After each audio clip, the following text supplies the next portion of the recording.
Key issues on Ethiopia's road to debt restructuring.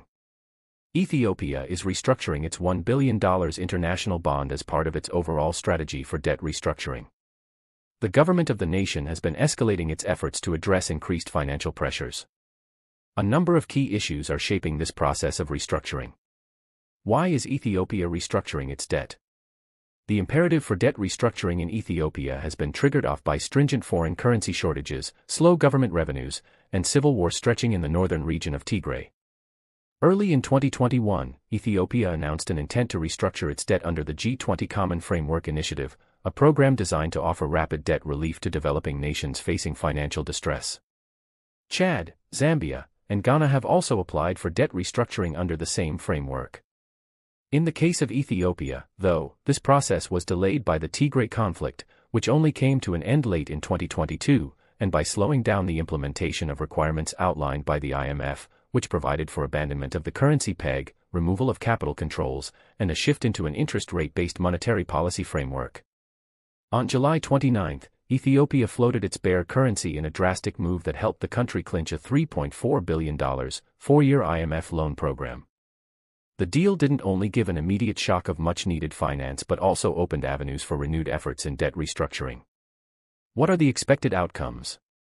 The country's external debt reached $28.9 billion as of March. In the deal, the IMF acknowledged a $3.5 billion financing gap that Ethiopia is expected to cover after its debt restructuring. The government is banking on $4.9 billion in debt relief, arguing the figure is based on proposals from official creditors, though it did not indicate how long it would take. Of these restructuring steps, one big element is the proposed 20% principal write-down on Ethiopia's $1 billion bond.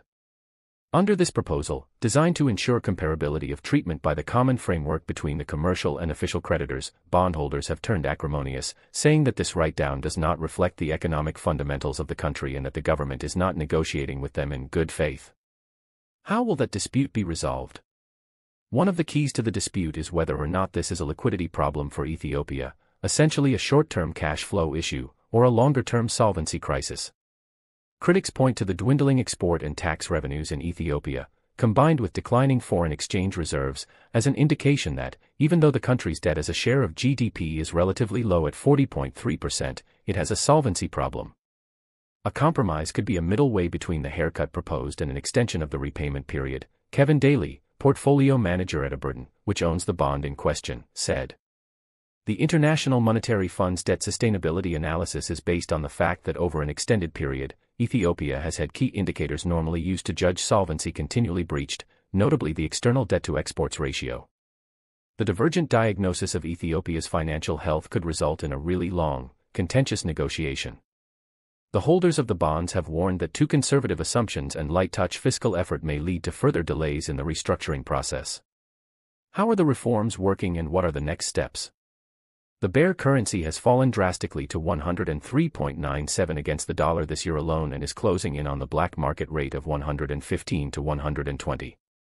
Delays to hit the first target of merging the official and black market rates have been due to the reluctance of commercial banks coupled with an already building pressure from inflationary effects on saga commodities. In response, the government closed those businesses that raised their prices without justification and augmented imports of significant goods in the marketplace. The IMF recommended that tighter monetary policy and other such measures might be needed in the near future to keep inflation under control and to stabilize the economy. The resolution of these following issues would lie at the heart of debt restructuring for Ethiopia as it sets into motion the process and will ultimately shape its economic future while restoring financial stability.